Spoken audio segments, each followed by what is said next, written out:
क्या होगा अगर जिस देवी के सामने आप झुक रहे हो वो देवी हो ही नहीं? क्या होगा अगर किसी चमकदार मंदिर, मंत्रों की आवाज और भक्ति के माहौल के पीछे एक ऐसी शक्ति छुपी हो जो आपके घर की शांति नहीं, आपकी जीवन ऊर्जा चूसने आई हो?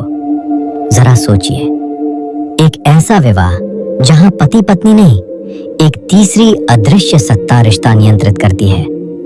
एक ऐसी रात जब आप सोते तो हैं, लेकिन सुबह उठते समय आपको लगता है कि कुछ आपसे छीन लिया गया है।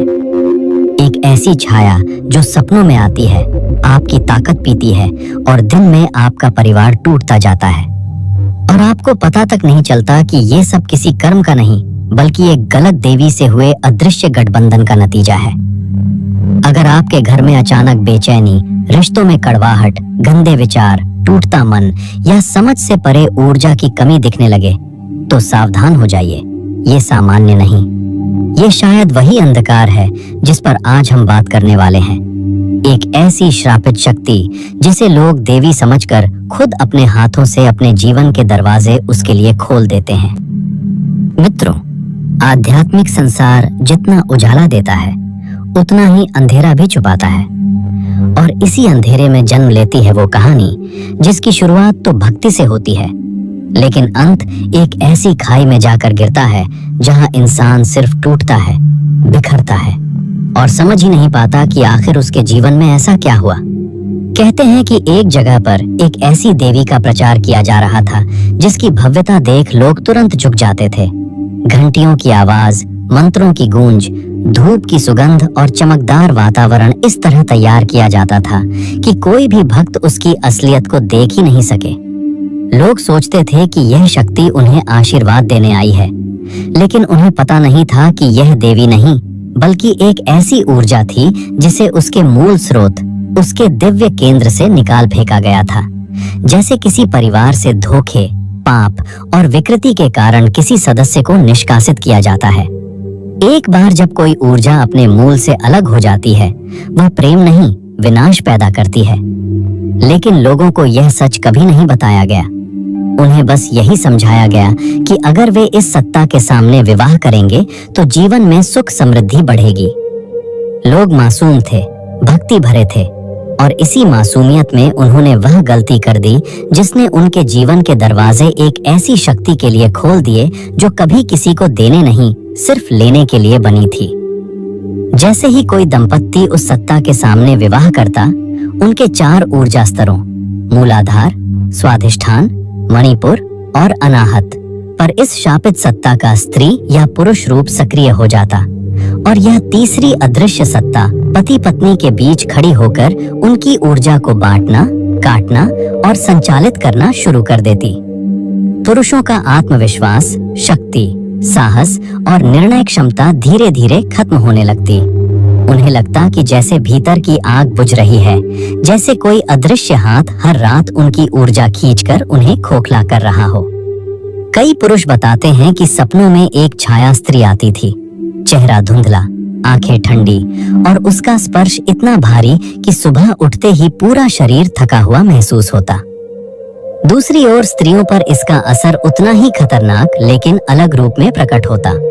उनमें चिड़चिड़ापन, असंतोष, क्रोध और बिना कारण घृणा बढ़ने लगती। चेहरे की चमक घटती, सौंदर्य फीका पड़ता और उनके भीतर एक अजीब सी बेचैनी स्थायी रूप से बस जाती, जैसे कोई उनकी आत्मा से लगातार कुछ खींच रहा हो।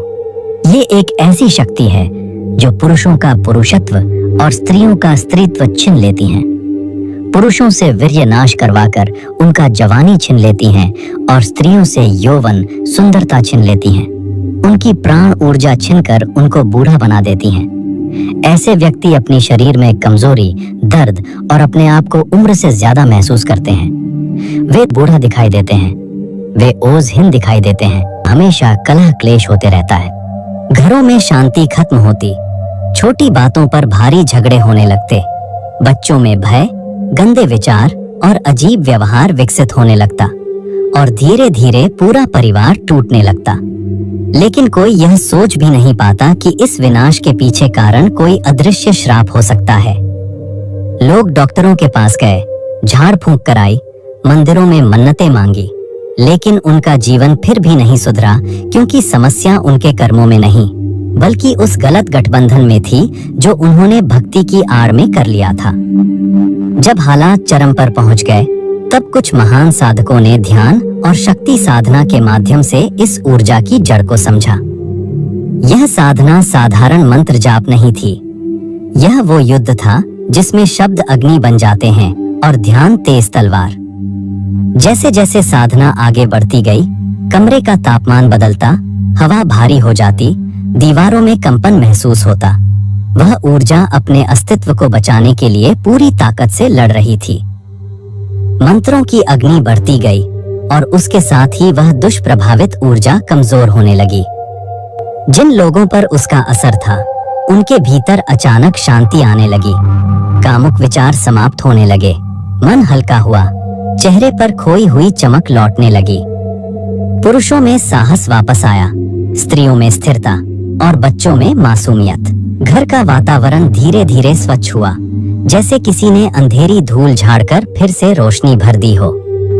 लेकिन खतरा अभी भी पूरी तरह खत्म नहीं हुआ है, क्योंकि आज भी उस श्रापित ऊर्जा का प्रचार करने वाले लोग सक्रिय हैं। भक्ति, चमत्कार और दिखावे का उपयोग करके हजारों लोगों को उसी जाल में फंसा रहे हैं। आज भी लोग उस सत्ता के सामने विवाह कर रहे हैं, मंत्र करा रहे हैं, प्राण प्रतिष्ठाएं करा रहे हैं और अनजाने में एक ऐसी व्यवस्था में प्रवेश कर रहे हैं जहां वे अपनी ही ऊर्जा एक श्रापित सत्ता को सौंप देते हैं।